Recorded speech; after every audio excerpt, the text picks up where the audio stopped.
Hello everyone, welcome back to Paragon online study centre. कल हमने last class में plant breeding का चैप्टर स्टार्ट कर चुके थे। हम उसके 2 लेक्चर हो गए हैं। ठीक है, तो कल लास्ट क्लास में हमने पढ़ा था प्लांट ब्रीडिंग के बारे में, उसके ऑब्जेक्टिव्स के बारे में कि उसके ऑब्जेक्टिव्स क्या हैं। ठीक है, उससे पहले हम थोड़ा बहुत इंट्रोडक्शन ले चुके थे कि प्लांट ब्रीडिंग होता क्या है, हम क्यों करते हैं। ठीक है, आज हम पढ़ेंगे प्लांट ब्रीडिंग के अंदर क्या क्या एक्टिविटीज की जाती है और उनका सिलेक्शन और जर्मप्लाज क्या होता है वो देखेंगे। सिलेक्शन कैसे किया जाता है वो सब हम यहाँ पे देखने वाले हैं। लेकिन वो सब नया टॉपिक स्टार्ट करने से पहले हम क्या करते हैं, जितना भी हमने पिछले 2 लेक्चर्स में पढ़ा है उसको एक बार वापस से रिवाइज कर लेते हैं, ताकि हमारे माइंड में रिकॉल हो और जब हम आगे पढ़े तो हमारे माइंड के अंदर कोई भी डाउट क्रिएट ना हो। तो चलिए शुरू करते हैं आज का वीडियो।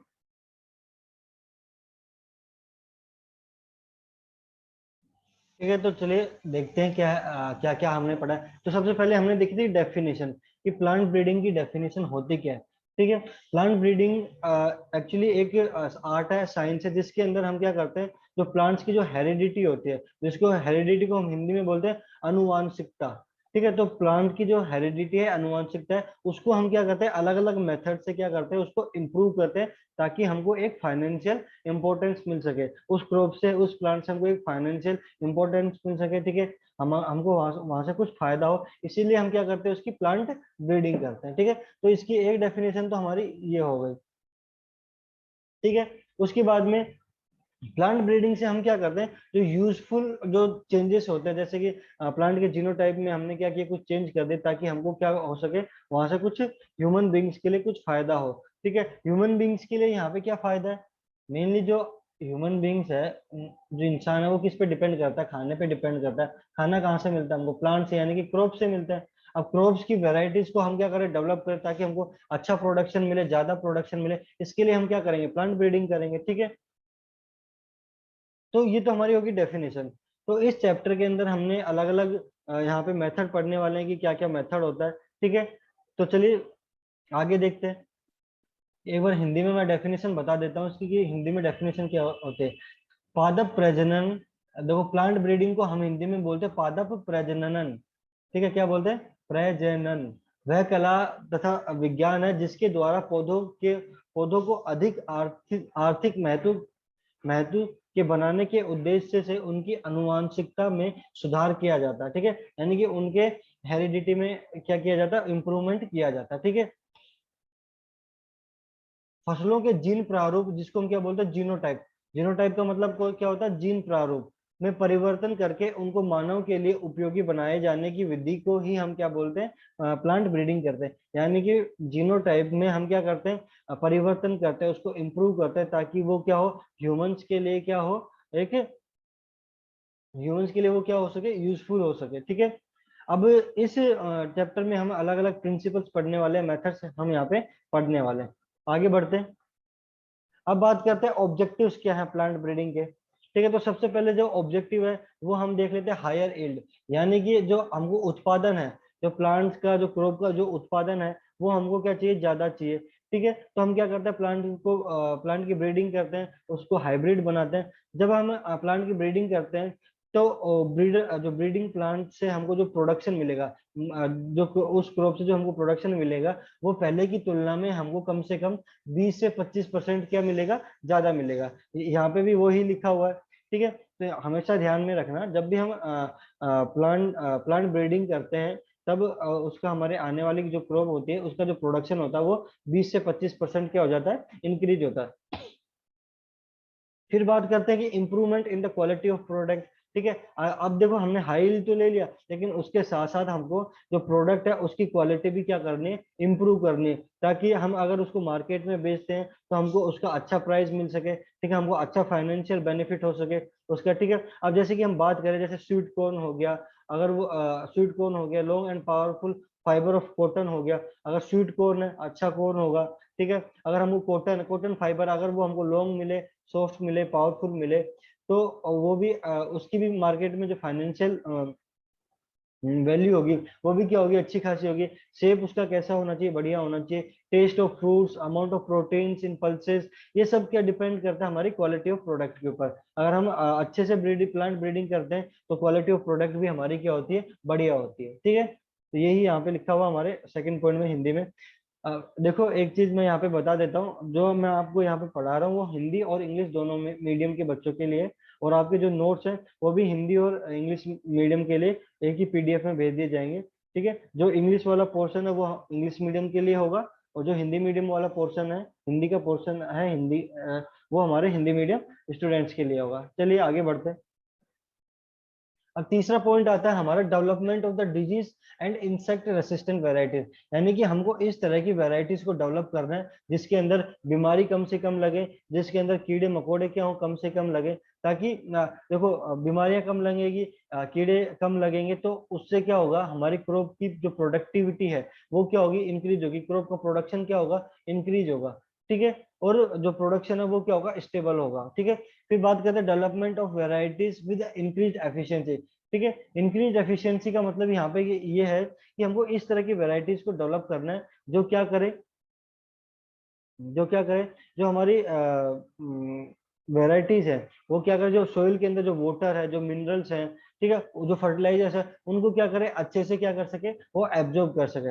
इसीलिए हमको क्या करना, प्लांट ब्रीडिंग में हम क्या करते हैं, इस तरह की वेराइटीज को डेवलप करते हैं जिनकी एफिशिएंसी, और किस चीज की एफिशिएंसी, मैन्योर को एब्जॉर्ब करने की, फर्टिलाइजर्स को एब्जॉर्ब करने की, इनकी एफिशिएंसी क्या हो, बढ़िया हो। ठीक है, ठीक है, तो यहाँ पे भी ये लिखा है। तो हमको इस तरह की वेराइटीज को डेवलप करना है जो कि डिजीज रेसिस्टेंट हो, इंसेक्ट रेसिस्टेंट हो, और उनकी जो एफिशिएंसी है हमारे उर्वरकों को सोखने की, खाद को सोखने की, सिंचाई के पानी को उत्पादन से यूज करके उत्पादन क्षमता बढ़ाने की, उसी को हम क्या बोलते हैं, development of varieties with increase efficiency. ठीक है, हिंदी में बोले तो अधिक दक्षता वाली किस्मों का विकास। ठीक है, आगे बढ़ते हैं।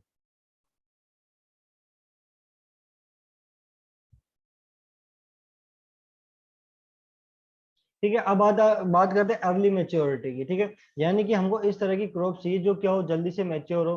ठीक है, ताकि हम आने वाली क्रॉप्स को क्या कर सके, जल्दी से ग्रो कर सके। ठीक है, और देखो अर्ली मेच्योरिटी का एक कारण ये भी है कि जब कभी भी क्या होता है, जब हार्वेस्टिंग का टाइम होता है तो कभी कभी बारिश वगैरह आ जाती है। अगर हम क्या करें, उस जो जिस टाइम पे बारिश आती है उस टाइम से पहले अगर हम हार्वेस्टिंग कर लेते हैं तो वो क्या होता है, हमारे लिए यूजफुल होता है। और उसमें क्या होता है, हमारी क्रॉप्स भी वेस्ट नहीं जाते, हार्वेस्ट भी वेस्ट नहीं जाता। ठीक है, ये आप देखें, जो हमारे क्रॉप रोटेशन के लिए ये चीज अर्ली मेच्योरिटी क्या होती है, अच्छी होती है। फिर बात करें अगर हम ये तो हो गया हमारा शीघ्र पकना, अर्ली मेच्योरिटी। फिर बात करें हम सिंक्रोनस मेच्योरिटी, तो ये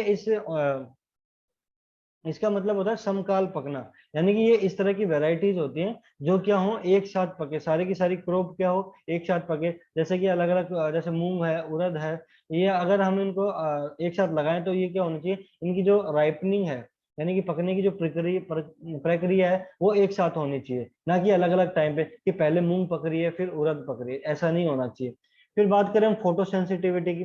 फोटो सेंसिटिविटी के अंदर हमको क्रॉप उस क्रॉप की ब्रीडिंग उस अकॉर्डिंग करनी चाहिए, हमारे क्लाइमेट जोन्स के अकॉर्डिंग। ठीक है, क्योंकि वहां पे अलग अलग क्लाइमेट जोन्स के अंदर हमारी क्या होती है, जो इंटेंसिटी होती है सनलाइट की, वो क्या होती है, कहीं पे कम होती है, कहीं पे ज्यादा होती है, तो हमको उसी के अकॉर्डिंग हमको क्रॉप्स की वैरायटी को डेवलप करना चाहिए। फिर बात करें हम डोरमेंसी की, हमारा प्रकाश इंसेंसिटिविटी हो गया, जिसको हम क्या बोलते हैं, प्रकाश असंवेदिता।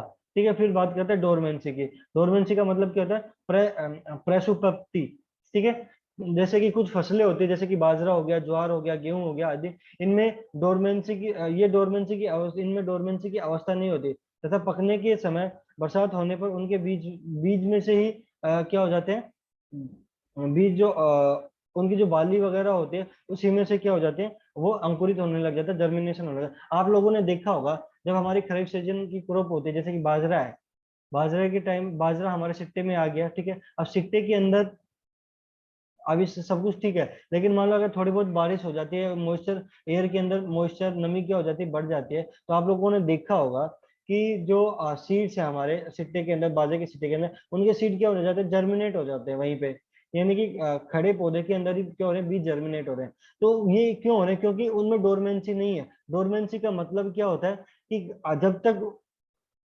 जब तक हम उसके ऊपर कोई एक्सटर्नल कोई केमिकल से या फिर कोई एक्सटर्नल कोई चीज ना करें, तब तक उसकी डोरमेंसी ब्रेक नहीं होती। और जब तक डोरमेंसी ब्रेक नहीं होगी तो जर्मिनेशन नहीं होगा। लेकिन बात जैसे कि मिलेट्स हो गए, बार्ले हो गया, ज्वार हो गया, व्हीट हो गया, इनकी जो डोरमेंसी है, इनके अंदर जो डोरमेंसी है वो क्या होती है, बहुत ही कम होते हैं। इन आप कह सकते हैं कि होती भी नहीं है।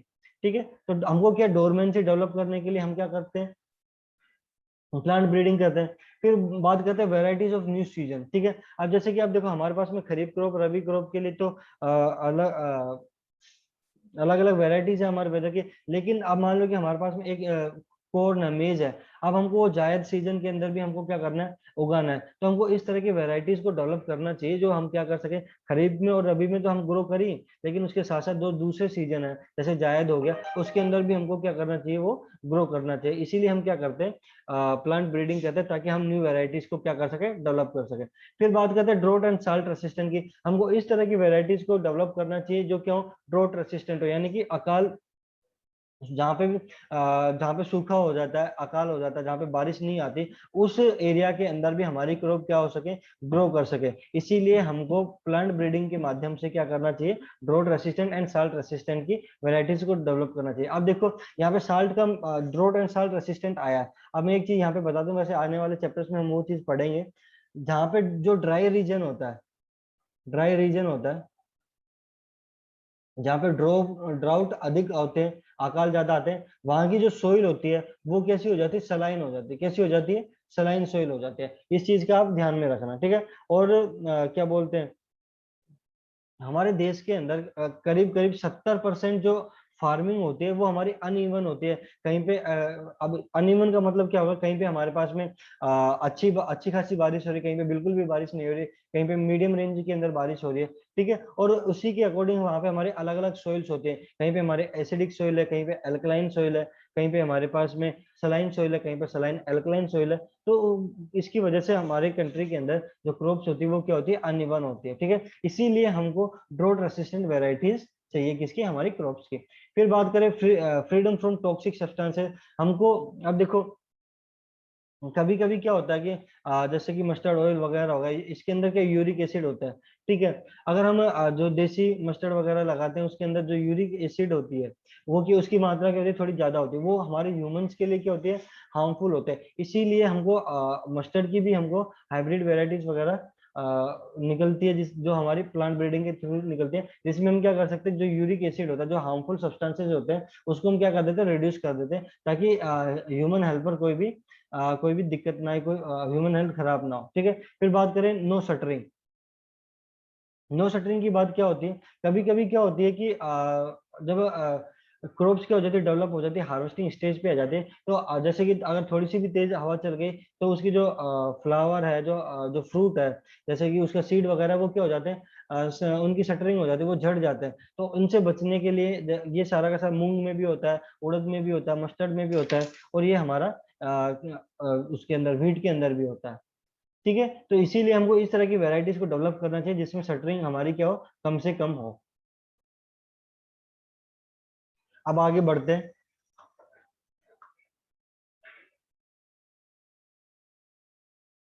ठीक है, तो ये जो मैंने अभी बताया, मैंने यहाँ पे हिंदी में भी यहाँ पे लिख दिया है। आप यहाँ से नोट डाउन कर सकते हैं। हिंदी मीडियम वाले हिंदी में नोट्स बनाए, इंग्लिश मीडियम वाले इंग्लिश में नोट्स बनाए।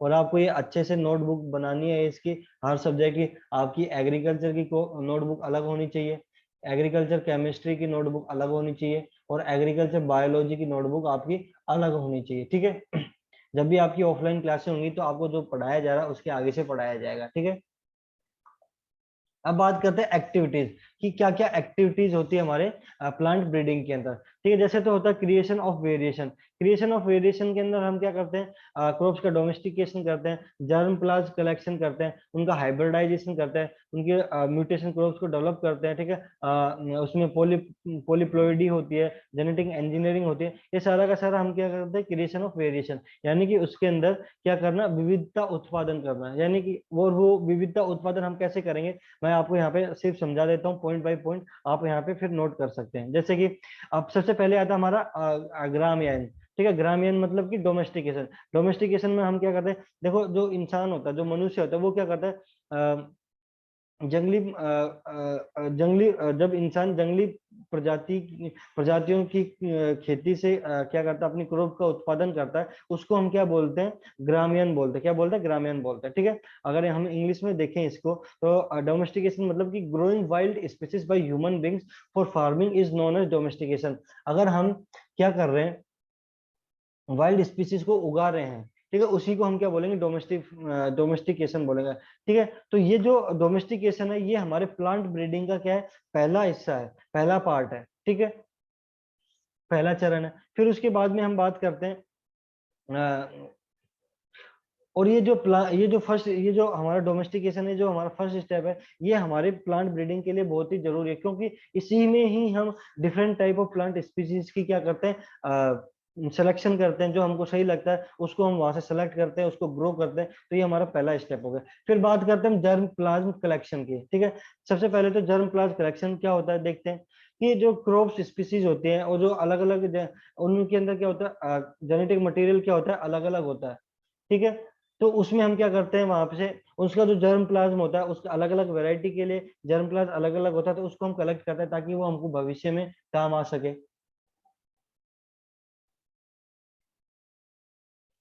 ठीक है, तो यहाँ पे जर्म प्लाज्म कलेक्शन क्या होता है, it is the crop species and the group containing the genetic material of wide varieties is known as germplasm of that variety. यानी कि वो ग्रुप जो क्या करता है, खूब सारी अलग अलग डिफरेंट टाइप की क्रॉप स्पीसीज की क्या करता है, जेनेटिक मटेरियल को कैरी करता है, उसी को हम क्या बोलते हैं, जर्म प्लाज्म बोलते हैं। ठीक है, और उसके कलेक्शन को हम क्या बोलेंगे, जर्म प्लाज्म कलेक्शन बोलेंगे।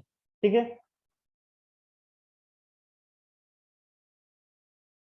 ठीक है, तो यहाँ पे देखते हैं हिंदी में क्या, हिंदी में बोलते हैं इसको जनन द्रव्य संग्रह। जर्म प्लाज्म कलेक्शन को हम क्या बोलते हैं, जनन द्रव्य संग्रह। ठीक है, यानी कि फसल की प्रजातियों तथा उसके जंगली संबंधियों में उपस्थित अनुवांशिक द्रव्य के पूरे समूह को उस प्रजाति का जनन द्रव्य कहा जाता है। यानी कि उसको क्या कहा जाता है, जर्म प्लाज्म कहा जाता है। ठीक है, फिर बात करते हैं प्लांट इंट्रोडक्शन, यानी कि पादप पादपुर स्थापन की। ठीक है, पादपुर स्थापन की हम बात करते हैं, जिसको हम क्या बोलते हैं, प्लांट इंट्रोडक्शन बोलते हैं। ठीक है, प्लांट इंट्रोडक्शन में हम क्या करते हैं, अलग अलग जो ग्रोइंग प्लांट वेराइटी जो स्पीसीज है, वो किसी एक प्लेस में उग रही है, ढंग से नहीं उग रही है, या फिर वो वहां पे पाई गई है, या फिर हमने उसको वहां पे ढूंढा है, ठीक है, या फिर हमने उसको वहां पे उगाया नहीं है, या पहले से जो वहां पे हमको मिली है, उसको हम क्या बोलते हैं, प्लांट इंट्रोडक्शन बोलेंगे। ठीक है, plant introduction is an ancient method of plant breeding and is an important method of today also. ठीक है, ये पुराने टाइम के अंदर टाइम में भी ये जो प्लांट इंट्रोडक्शन है, ये एक अच्छा मेथड था, और आज के टाइम में भी ये क्या है, इम्पोर्टेंट मेथड है। ठीक है, आगे बात करते हैं फिर हम इसमें एक बार मैं हिंदी में और बता दूं, किसी पादप प्रजाति या किस्म के को उस स्थान पर जहां पर वो पहले पाई या उगाई नहीं जाती रही हो को लेकर जाना, उसको पादपुर स्थापन बोलते हैं। ठीक है, यानी कि हम किसी भी प्लांट वैरायटी या फिर क्रॉप वैरायटी को हम इस ऐसे स्थान पे लगाते हैं, ऐसे जगह पे लगाते हैं जहाँ पे वो ना तो वहां पे पहले कभी पाई जाती थी, ना वहां पे वो कभी उगी थी, उसी को हम क्या बोलते हैं, प्लांट इंट्रोडक्शन बोलते हैं। ठीक है, ये वापस से आ गया यहाँ पे प्लांट इंट्रोडक्शन। ठीक है, ये सेम ही है। उसके बाद आता है हाइब्रिडाइजेशन। हाइब्रिडाइजेशन का मतलब क्या होता है, संकरण। यानी कि भिन्न भिन्न गुणों के पादपों में परस्पर संकरण की क्रिया द्वारा उन्नत किस्मों को हम क्या बोलते हैं, उन्नत किस्मों के विकास को क्या बोलते हैं, हाइब्रिडाइजेशन। यानी कि हम क्या करते हैं, क्रॉप्स के अंदर, प्लांट्स के अंदर हाइब्रिड वेराइटीज को डेवलप करते हैं। ठीक है, उस जो वो प्रोसेस होती है जहाँ पे हम हाइब्रिड वेराइटीज को डेवलप कर रहे हैं, उसी को हम क्या बोलेंगे, हाइब्रिडाइजेशन बोलेंगे। ठीक है, the mutual hybridization can be done among the different varieties of the plants to develop improved variety। ठीक है, अच्छी varieties को डेवलप करने के लिए हम क्या करते हैं, हाइब्रिडाइजेशन करते हैं। फिर बात करते हैं म्यूटेशन। एक्सीडेंटल और hereditary changes in the symptoms of any organisms is known as mutation. ठीक है, अगर कोई भी अगर एक्सीडेंटली कोई हमारे हेरिडिटी के अंदर कोई चेंज हो रहा है, ठीक है, उसके जेनेटिक मटेरियल के अंदर कोई चेंज हो रहा है, तो उसको हम क्या बोलते हैं, म्यूटेशन बोलते हैं। क्या बोलते हैं, म्यूटेशन। फिर आता है पॉलीप्लोइडी। ठीक है। The stage when number of chromosomes found in the somatic cells of any species is different from 2n और more is known as the polyploidy, ठीक है। अगर ऐसी स्टेज जहाँ पे जो क्रोमोसोम नंबर सोमेटिक सेल्स के अंदर पाए जाते हैं वो क्या हो, 2n से क्या हो, कम हो या ज्यादा हो, उसे अलग हो, उसको हम क्या बोलेंगे, पॉलीप्लॉइडी बोलेंगे, ठीक है। पॉलीप्लॉइडी को हिंदी में बोलते हैं बहुगुणिता। क्या बोलते हैं, बहुगुणिता, ठीक है। किसी भी स्पीसीज की कायिक कोशिकाओं में पाए जाने वाले गुणसूत्रों की संख्या अगर 2n से भिन्न है, 2n से अलग है या फिर अधिक होने की अवस्था में, उसको हम क्या बोलते हैं, बहुगुणिता बोलते हैं। इंग्लिश में हम उसको क्या बोलेंगे, पॉलीप्लॉइडी बोलेंगे, ठीक है। जब क्रोमोसोम्स की संख्या, ठीक है, अगर 2n से ज्यादा हो या फिर उससे अलग हो, उसको हम क्या बोलेंगे, पॉलीप्लॉइडी बोलेंगे, ठीक है। इसका ध्यान रखिएगा। फिर बात करते हैं जेनेटिक इंजीनियरिंग। जेनेटिक इंजीनियरिंग को हिंदी में बोलते हैं हम अनुवांशिकी अभियांत्रिकी, ठीक है। इसमें जो जैसे ऑर्गेनिक मैटर होता है, जैसे कि हमारे माइक्रो ऑर्गेनिजम्स हो गए, एनिमल्स हो गए, हमारे प्लांट सेल्स हो गए, इनकी जो जीन जीन स्ट्रक्चर है, ठीक है, अगर उसमें हम परिवर्तन करके उसको कंट्रोल करके हम क्या करते हैं, उसको उपयोगी उत्पादन या फिर यूजफुल प्रोडक्ट्स के अंदर कन्वर्ट कर देते हैं, ठीक है। उससे हम क्या करते हैं, यूजफुल सर्विसेज या सेवाओं का क्या करते हैं, उत्पादन करते हैं, उसी को हम क्या बोलते हैं, जेनेटिक इंजीनियरिंग बोलते हैं, ठीक है। एक बार यहाँ पे देख लेते हैं, making changes in the gene structure of the biological factors, ठीक है। यानी कि जो भी बायोलॉजिकल फैक्टर्स हैं, किसी भी, चाहे वो एनिमल हो, चाहे प्लांट हो, चाहे माइक्रो ऑर्गेनिजम्स हो, बायोलॉजिकल फैक्टर्स हमारे पूरे के पूरे डिपेंड करते हैं हमारी जीन्स के ऊपर, ठीक है, कि वो किस तरह की जीन है। हमारा जो भी जेनेटिक मटेरियल होता है, अगर हम उसमें कोई भी चेंजेस करते हैं तो हम उससे क्या कर सकते हैं, यूजफुल प्रोडक्ट्स का प्रोडक्शन कर सकते हैं, यूजफुल सर्विसेज का प्रोडक्शन कर सकते हैं, और हम उसको क्या कर सकते हैं, कंट्रोल्ड वे में उसको क्या कर सकते हैं, यूज कर सकते हैं। उसी को हम क्या बोलते हैं, जेनेटिक इंजीनियरिंग बोलते हैं, ठीक है।